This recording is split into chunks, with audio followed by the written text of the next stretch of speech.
হাবিবের মহব্বত, আল্লাহর হাবিব সাল্লাল্লাহু আলাইহি ওয়াসাল্লামের মহব্বত হলো মুমিনের ঈমান। ঈমান যে অন্তরের ভিতরে রয়েছে, ওই মুমিনের কোনো ভয়, ওই মুমিনের কোনো টেনশন, ওই মুমিনের কোনো চিন্তা, সুখেও মুমিন শান্তি পাবে, দুঃখেও শান্তি পাবে।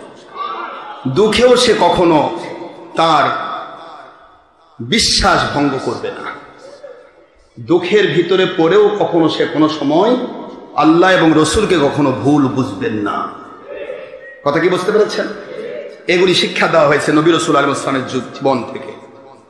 নবী রাসূল আলাইহিস সালামের জীবন থেকে এইটাই বলছিলাম। এই পবিত্র মাহে রবিউল আউয়াল আসতেছে।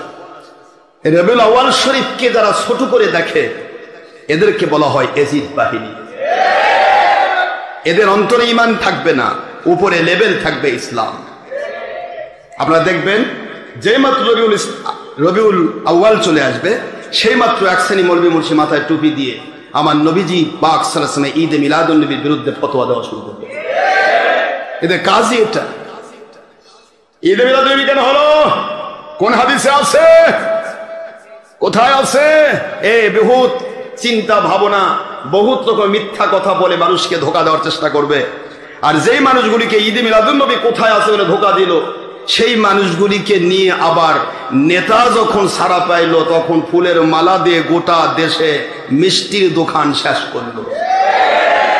হ্যাঁ, এগুলা মানুষের কি মাথায় কি গাধার মগজ আছে না মানুষের মগজ? যে মানুষগুলিকে যারা ধোকা দিচ্ছে, তারা নয় এজিদ বাহিনী। কি যারা ধোকা খাচ্ছেন তাদেরকে আমি অনুরোধ করব, আপনারা কি গাধার মগজওয়ালা? মানুষের মগজ থাকলে তো বোঝার কথা ছিল। আখেরি নবী আসার দিন তাদের কাছে বেদাত, কিন্তু নেতা যেদিন সারা পায় সেদিন উল্লাস করা হলো ওদের জন্য ফরজ। এটা কি গাধার মগজ খাইছো? তোমাদের চিন্তা করা দরকার। আমার নবীজি পাক সাল্লাল্লাহু আলাইহি ওয়াসাল্লামের বিষয়ে প্রতিটা মুন্সি ফতোয়া দিয়ে বেড়াচ্ছেন, বলুন নবী আমি তোমাদের মতো মানুষ, নবীও মানুষ, আমরাও মানুষ, আমরাও মাটির, নবীও মাটি। ফতোয়া দিয়ে দিল।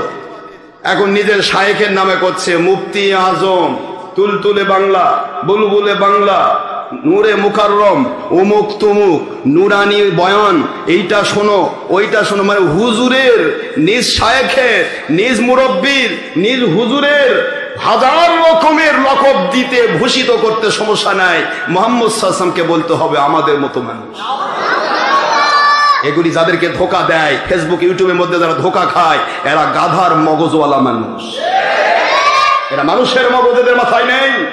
যদি এদের মাথায় মানুষের মগজ থাকতো, তাহলে এই মানুষগুলি ফুঁসে উঠে বলতে, হুজুর আপনারাই তো বলেছেন নবী আমাদের মতো মানুষ, আপনার নেতার নামে এত লকব কেন? হুজুর আপনারাই তো বলেছেন নবী পৃথিবীতে আসার দিন ঈদে মিলাদুন নবী মানে খুশি করা যাবে না, তাহলে আপনার নেতা যেদিন সারা পাইলো সেদিন খুশি হয়ে মিষ্টি বিতরণ করেছিলেন নাকি রাগ করে মিষ্টি বিতরণ করেছিলেন? জবাব দেন।